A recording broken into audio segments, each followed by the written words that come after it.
Cuando se evalúa la exposición de sustancias químicas peligrosas en los trabajadores, debemos tener en cuenta los tres tipos de TLB que existen en la actualidad. Están el TWA, el STIL y el techo. El TWA es un límite de exposición promedio ponderado en el tiempo. En otras palabras, es una concentración la cual no puede sobreexponerse el trabajador, ya sea en 8 horas diarias o 40 horas semanales. Es un valor expresado por lo general en partes por millón o en miligramos por metro cúbico que no se puede sobreexponer un trabajador, por ejemplo, en un día de trabajo. Está el steel, que es este de acá. El steel es un valor que no se puede sobreexponer el trabajador en 15 minutos de trabajo. ¿Cuándo se aplica el steel? Primero, cuando el químico o el producto químico que yo esté empleando, pues tenga un valor de referencia para 15 minutos. Si la sustancia química no tiene STIL, pero sí tiene TWA, pues tendré que evaluar la actividad durante todo o parte de casi todo el día.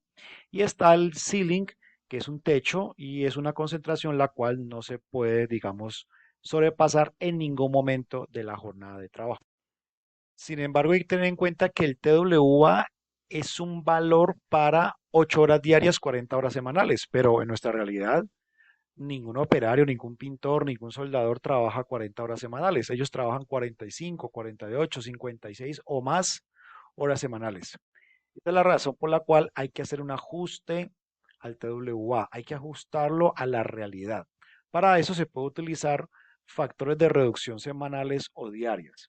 Por ejemplo, vamos a hacer el ajuste diario. Supongamos que tenemos un trabajador que labora, por ejemplo, 12 horas al día y él está expuesto a tolueno. El TWA del tolueno es de 20 partes por millón. ¿Qué significa? Que en 8 horas no se puede sobreexponer a más de 20 partes por millón, pero necesitamos ajustar el límite para él, dado que trabaja 12 horas. Entonces vamos a utilizar la fórmula de la reducción diaria. Entonces lo que hacemos es, en esta fórmula, 8 es constante, 24 es constante, 16 constante, vamos a poner el 12 aquí y acá. ¿De dónde saqué el 12? De la información que me da el problema y es que él trabaja 12 horas al día. 8, 24 y 16 son constantes. Yo simplemente ingreso las horas diarias, tienen que ser más de 8 horas diarias.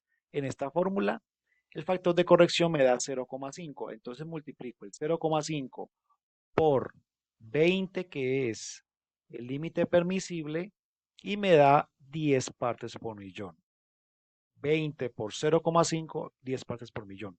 ¿Qué significa? Que cuando yo haga la medición, como esta persona trabaja demasiadas horas al día, ya no voy a comparar contra las 20 partes por millón, voy a comparar es contra 10 partes por millón en un monitoreo que debe durar el 80% de la jornada. O sea que ¿cuánto sería la duración de la medición de tolueno?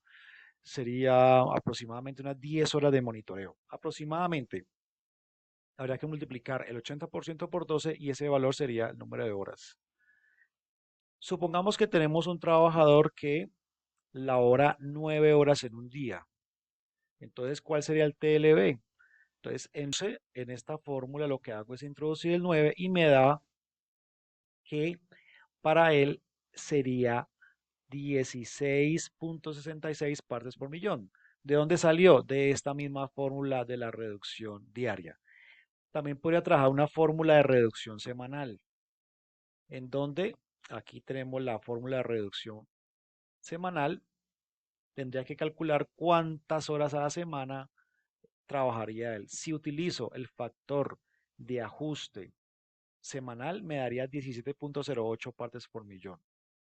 ¿Cómo se calcula el factor de reducción semanal? Primero divido 40, que es una constante, entre las semanas que él trabaja. En este caso, él trabaja 45 horas semanales. Luego, esto lo voy a multiplicar por el factor que me dé de restar a 168 las horas semanales. 168 menos 45 dividido 128. 128 es una constante, nunca cambia. 40 es constante, 168 es constante. Y ya para terminar, un ejemplo claro de los límites permisibles. Tenemos el caso del sulfuro de hidrógeno, el H2S, el cual es un producto altamente tóxico. Se encuentra en las refinerías, se encuentra en las plantas de tratamiento de agua residual. Durante los 70s y 80s, el límite permisible para este gas era de 10 partes por millón para 8 horas diarias de trabajo. Sin embargo, como es un producto tan tóxico, hubo revisiones y en 2010 se bajó hasta una parte por millón para 8 horas diarias y 5 partes por millón para steel. Es decir, hoy en día ningún trabajador puede estar expuesto en una jornada de 8 horas a más de una parte por millón para este gas H2S. La razón es un gas altamente tóxico. Su olor se caracteriza porque huele a huevo podrido y se encuentra mucho en las refinerías de petróleo en el sector de hidrocarburos. Entonces, esa es una muy breve explicación de la aplicación de los límites máximos permisibles.